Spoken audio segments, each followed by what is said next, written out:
warahmatullahi wabarakatuh. Anak-anak ibu, bagaimana keadaannya hari ini? Semoga dalam keadaan yang baik. Jadi materi kita sebelumnya adalah masih mengenai norma-norma dalam kehidupan bermasyarakat, berbangsa dan bernegara. Sebelumnya ibu mau bertanya di sini, pernahkah kalian mendengar apa itu arti norma?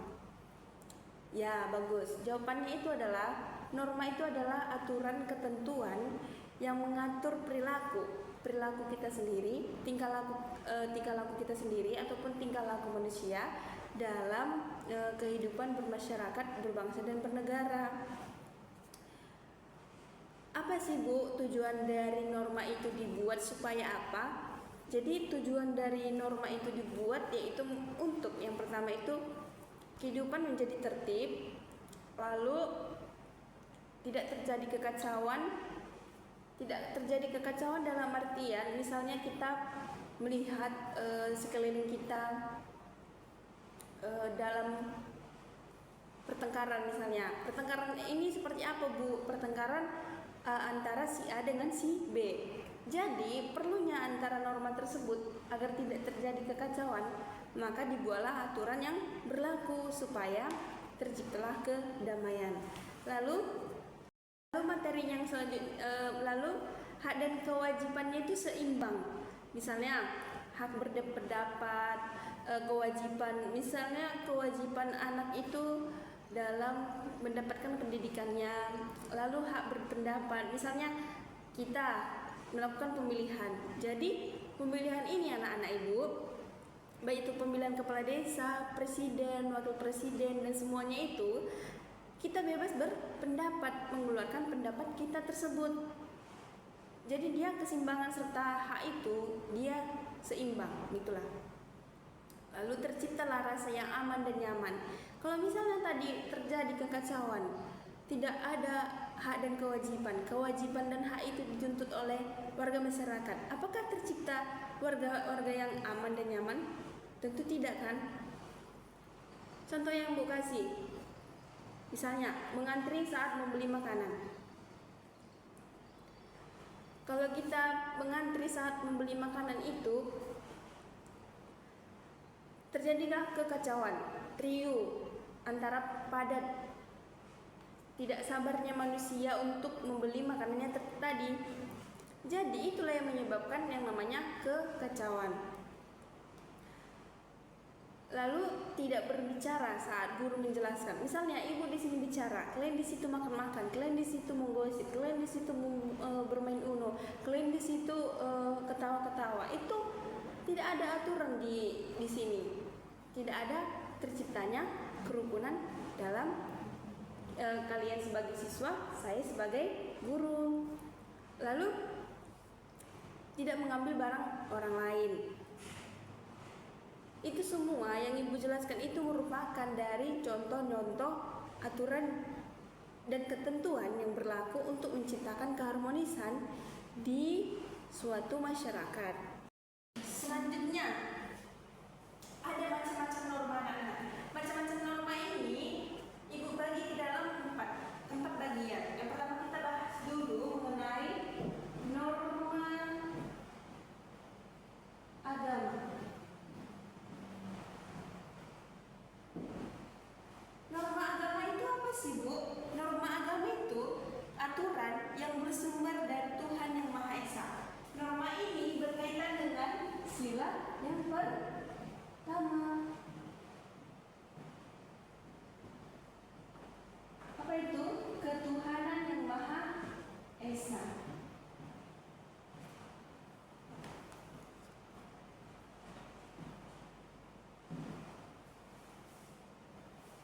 Ibu kasih contoh, kita beribadah sesuai ajaran agama kita masing-masing.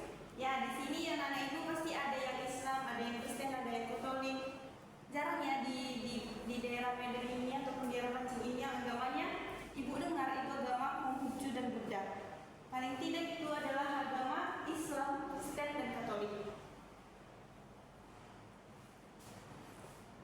Kita sebagai agama yang berbeda, pasti kita menjunjung yang namanya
agama.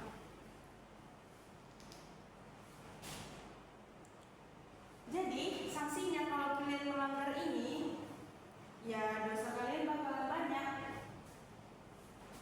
Lalu pahalanya kalian mencuri ataupun berbohong sama ibu itu tidak ada gunanya juga.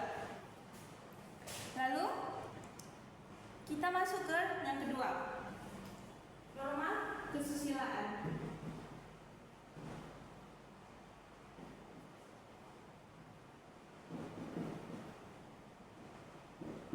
Ini berkaitan dengan sila yang kedua.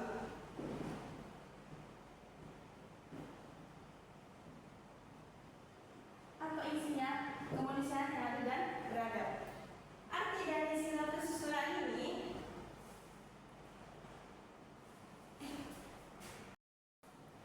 jadi arti dari sila kedua ini yaitu keadilan sosial bagi seluruh rakyat Indonesia yang berasal dari hati nurani kita masing-masing. Artinya kalau kita melanggar, berarti hati kita sendiri merasa bersalah. Misalnya ibu tadi mencuri, misalnya ibu berbohong sama kalian, ibu bilang ibu sakit, ibu nggak bisa datang ke sini, ibu bilang laptop ibu rusak, ibu bilang ya banyak, berarti ibu merasa bersalah. Ibu tidak ada arti dari norma kesusilaan tadi. Kalian pernah mungkin saat ujian, mustahil ibu tengok tidak pernah di sini yang mencontek. Berarti apa aturan dari norma kesusilaan ini, anak-anak ibu? Saat ujian tidak boleh kalian mencontek, tidak boleh menghina agama sesama teman kalian masing-masing. Nanti efek dari samping dari semua norma kesusilaan ini adalah rasa bersalah, dikucilkan. Misalnya kalian mencuri, pasti kalian bakalan dicap sebagai teman yang dalam artian seperti ya pencuri gitu. Itu bakalan dicap sebagai dikucilkan gitu. Ini norma ini berkaitan dengan akhlak dan moral kita individu. Lalu norma ketiga itu apa, Bu? Norma ketiga itu adalah norma kesopanan. Kesopanan ini banyak dalam artiannya, kesopanan dalam berbicara, dalam berperilaku. Lalu artinya itu apa, Bu? Dari kebiasaan masyarakat. Misalnya, ibu Batak, ibu ada suatu pesta di suatu kampung ibu. Berarti ada dari kebiasaan masyarakat ibu itu harus ada kesopanan. Misalnya, saat berpesta, saat membagi makanan, ibu selayaknya wajarnya ibu pakai sarung. Karena apa? Itu merupakan suatu norma kesopanan supaya dihargai oleh masyarakat sekitar. Berarti oh ibu itu gini, ibu itu kayak gini gitu. Tetapi sebaliknya jika ibu nggak pakai sarung misalnya, atau ibu berpakaian terbuka, itu berarti ibu nggak pernah menghargai daerah-daerah ibu gitu. Oke lah, kalau misalnya kita membahas di Medan ini pakaiannya terbuka, berarti wajar dong. Sedangkan di Inggris aja ataupun di Bali sana pakaian mereka terbuka, tapi perkataan mereka selalu sopan. Saya contoh lagi, saat kalian masuk ke kelas ini, kalian pasti mengucapkan salam kepada ibu, walaupun realitanya itu tidak pernah dilakukan. Tapi ibu tidak pernah, sebagai wali kelas kalian di kelas ini, ibu tidak pernah mengatakan tidak usah diucapkan.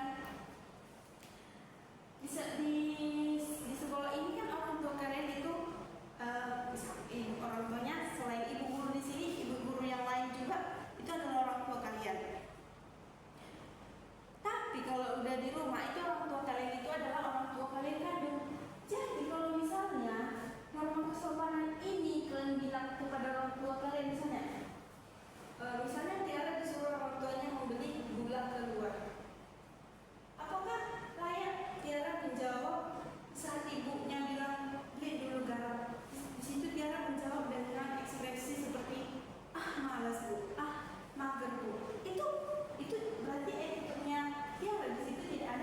kesopanan. Berarti yang dipikirin Tiara itu hanya mementingkan diri sendiri Tiara. Jadi kalau misalnya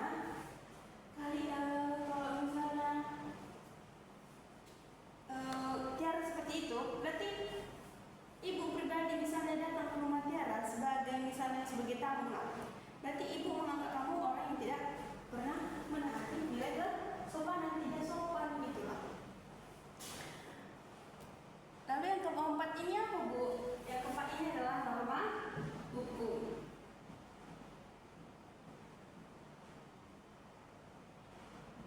Apa sih norma hukum ini Bu? Yaitu yang sifatnya dibuat oleh negara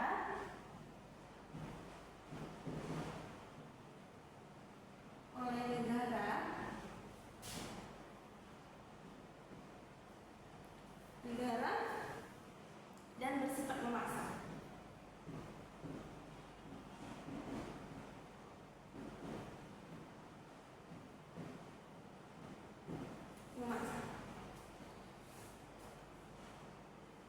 Pernah nggak kalian tengok kasus seperti kita misalnya berkendaraan sepeda motor ataupun berkendaraan roda 4. Di situ tertuliskan di lampu lalu lintas itu lampu merah itu pertanda untuk berhenti, lampu kuning juga masih berhenti, lampu hijau itu melaju dengan cepat.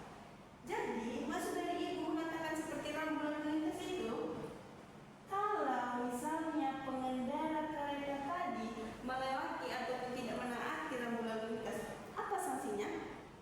Denda. Dendanya berasal dari mana? Dari polisi. Polisi tersebut dipimpin masih oleh pemerintahan. Makanya disebut pemerintahan tersebut nyambunglah dia ke negara. Koneklah dia. Selain dari itu, misalnya bullying. Ibu suruh kalian misalnya membuat mind mapping. Terus mind mappingnya John itu dibully sama teman-temannya Tiara, gengnya Tiara. Berarti apa di situ? Gak ada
ini berarti kita tercipta masyarakat yang nyaman serta harmonis.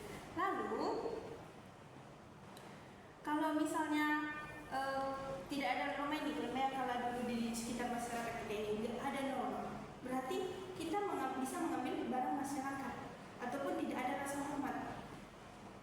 Terbayang jika misalnya ibu bayangkanlah ibu ambil contohnya ini norma agama.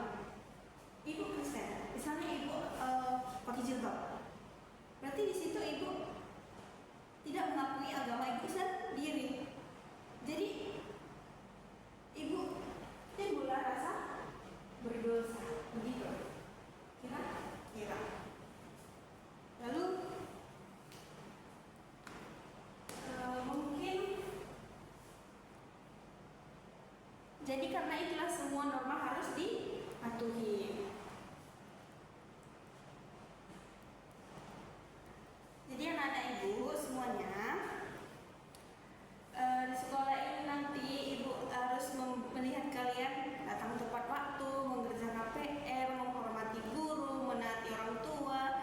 Jangan lagi ibu lihat seperti di rumah-rumah begitu, misalnya ibu datang ke rumahnya Tiara, ke rumahnya Joni, ke rumahnya lalu Pak Paus gitu. Lalu kalau misalnya di sini kalian harus menjaga kebersihan kelas. Itu adalah salah satu bukti dari norma kesusilaan. Kalau kelas bersih berarti terciptalah juga ruangan yang nyaman. Jadi kesimpulan yang dapat ibu ambil itu adalah norma adalah aturan dalam masyarakat. Lalu ada 4 macam normanya tadi. Norma apa pertama? Agama, kesusilaan, kesopanan, serta hukum. Lalu norma bertujuan untuk menciptakan kesejahteraan dan ketertiban dan kedamaian di lingkungan masyarakat. Lalu setiap pelanggaran norma ini memiliki sanksi dan aturannya. Jadi ada pertanyaan ibu nanti, norma apa yang paling sering kalian lakukan di rumah? Mungkin jawaban dari